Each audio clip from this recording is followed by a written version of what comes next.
And we are back. And as we wrap up Pride Month in the month of June, we are going back to the 90s and 90s realness. We just finished watching To Wong Foo, Thanks for Everything, Julie Newmar, from 1995. This is rated PG-13 with a runtime of 1 hour and 49 minutes. This is currently playing on Tubi and Peacock, but also to buy rent on Prime Video.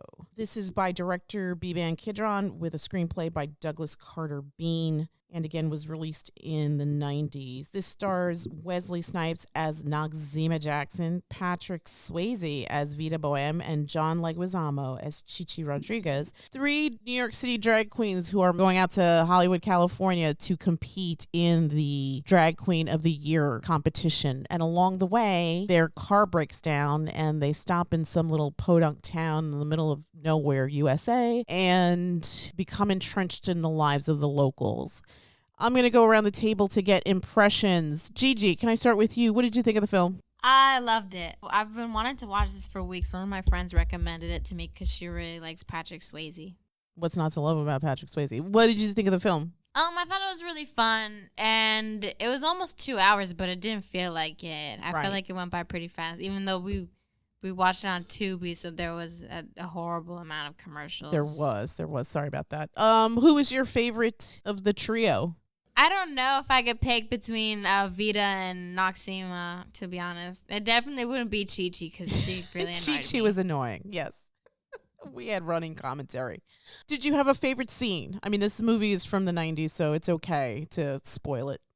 Honestly, I had a lot of favorite scenes. I don't know. I laughed a lot during this movie. I guess if I had to pick my favorite would be where the three girls are leaving Snydersville, I want to say it was called. Yeah. And they have to say goodbye to their friends, and Noxeema says bye to this little old lady, Clara.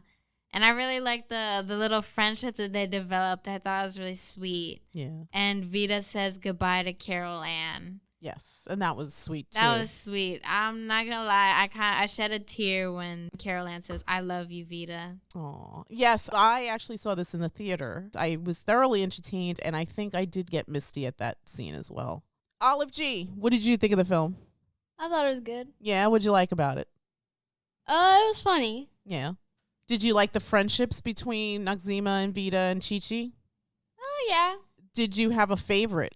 It was probably the tie between Vida and Noxeema. What did you think about Bobby Ray and Chi-Chi? I couldn't care less. No? Okay. What did you think about Tommy, that thug with all his dirtbaggy friends when they were trying to start trouble? They were annoying. Mm-hmm. They got theirs? Well, Yeah. Tommy got his. Like, grabbed by the balls. He sure was by Miss Noxie.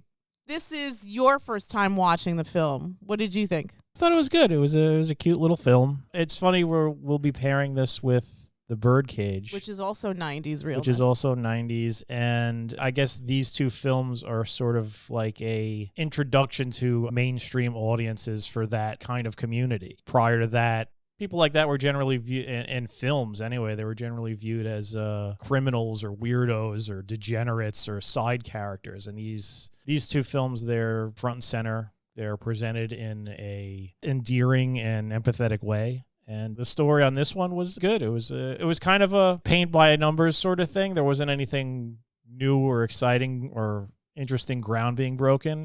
The fish out of water sort of thing. People in a strange situation, and then eventually winning the hearts and minds of the people that they encounter. But yeah, I enjoyed it. It was a interesting choice for Wesley Snipes and Patrick Swayze, Yes. considering they're these like macho action guys. hard. I mean, Like, you got Blade yeah. and Dalton, and now they're Noxeema and Vida. Yes, I'm glad you brought that up. And yes, something that I wanted to highlight, something that you said before. I think drag queens aren't really seen in a positive light. You had, for an example, Silence of the Lambs, which was a monumental film, and Buffalo Bill was the heavy in that. And it's interesting because watching it, I didn't remember about the controversy at the Oscars with the community kind of boycotting it, saying that it was kind of a terrible representation of their community. Boycotting what? This movie or No, or Silence of the Lambs. Okay. And so that completely flew over my head. To me, that character didn't represent the community. It was just more of his character and what that character did in that film, right? So I guess you have precedence. And this is a very lighthearted kind of road trip buddy comedy type movies. And it's very, to your point, very by the numbers, very safe. There's nothing scandalous. None of the male leads really enter into a relationship. I mean, Chi-Chi kind of has stars in her eyes with Bobby Ray, but nothing ever comes of it. And it's not that kind of thing because, right. I mean, how would you handle that in this comedy that Bobby Ray gets deceived and realizes what's going on? Right. It's used for the sake of comedy. It's glossed over at the end. I think probably the most reaction we get from Bobby Ray is silently at the end in a crowd. He's like mouthing the words to somebody like, huh? What's going on? Right. That's about it. I agree 100%. It's cute and it's sweet and it's very much for mass appeal, but it is nice when there is representation. And I think in subsequent years, I think the community kind of was more vocal about its not complete dislike or opposition to the movie, but I guess there were themes and things in this film that really didn't meet with the community standard. But I think for kind of an initial piece of media, this is a film that came out in the 90s. We're coming off like the AIDS crisis and all this other stuff. And again, to your point, where this community has been represented in a more negative way within the film genre. So to see this kind of wholesome depiction here, you have these two older women that have been in the life. You have Noxeema and Vida take Chi-Chi, this younger girl, under their wing to sort of nurture her and make her become ultimately this butterfly that's going to exceed expectations, right? So well, they're depicted as people, not oddities. Exactly. And I think that was a nice touch in this film. Again, it's a very lighthearted sort of storytelling experience. It's not going to tackle any big issues, although there is this subplot of domestic abuse within the film that happens, that's addressed, and is changed for the better for that particular character, Carol Ann, played by Stockard Channing. So you have that. It's sort of like this negative experience, but it has nothing really to do with Vida or Noxeema or Chi-Chi. Although Vida is instrumental in helping Carol Ann realize that she doesn't need to be in this situation. Yeah. I mean, Vida basically champions her and right. gets her out of this horrible relationship with Virgil. Right. Yeah, Virgil was just an absolute stereotype, just scumbag. What'd you put spice in? Like, what spice? I know. I think Vida like shook the paprika thing on top of the stew for maybe like not even a millisecond. Yeah. And this guy his palate is so sensitive he can't take a minute amount of paprika in his food to the point where he's like, guess I'm gonna have to give you a beating. Ugh, that's terrible. Olive G, what did you think of Sheriff Dollard or Dullard? He was mad weird. Like when he was ranting on about men touching each other. And stuff. That scene was hilarious. That scene was hilarious. It was really funny, but he was being so weird while doing it. And like the people at the bar, like sitting near him, were like giving him a look.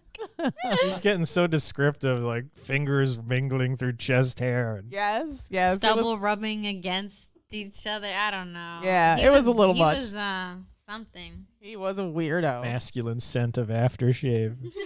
I like that scene where he's talking to the three police guys and then they laugh at him and they call him Mrs. Dollard.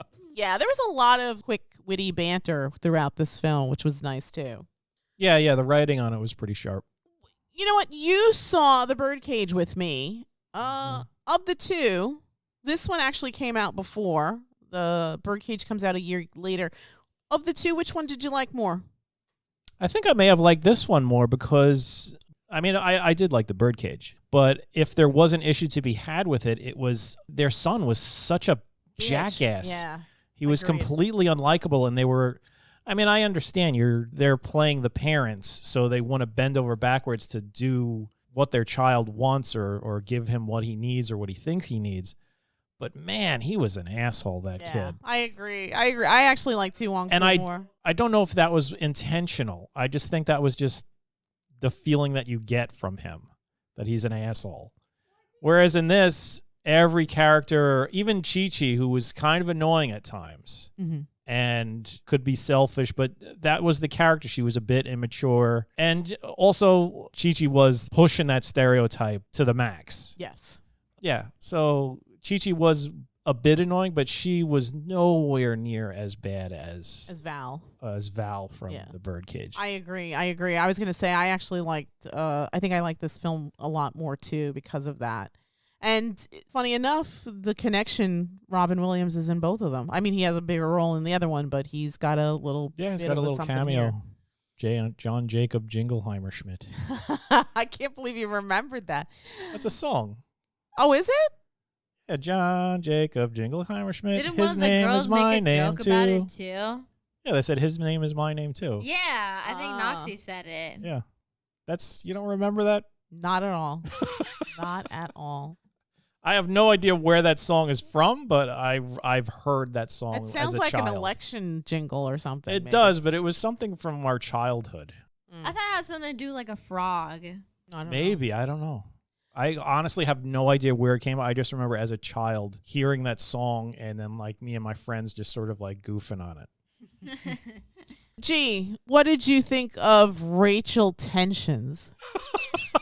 Maybe the greatest drag name of all time. I like that I was the one to pick up on what her name was supposed to mean. Yes. That completely flew over my head. Yeah. And I've seen this before. I think it probably would have continued to fly over my head if she didn't come down dressed like the Confederate flag. Yeah, I wouldn't have known unless that was what she was dressed as. When she started descending from the ceiling, I was like, what the hell is she wearing? Same. It's like, whenever you see that, it's like, Also, RuPaul is gorgeous, by the way. Any other thoughts, gang, before we wrap it up and get numbers? I don't think so. It was just a fun, entertaining, cute movie. Yeah. You happy you saw it? Very. Okay. Olive G, you happy you saw this? Yeah, it was fun. Yeah, it wasn't depressing. It wasn't a sad film.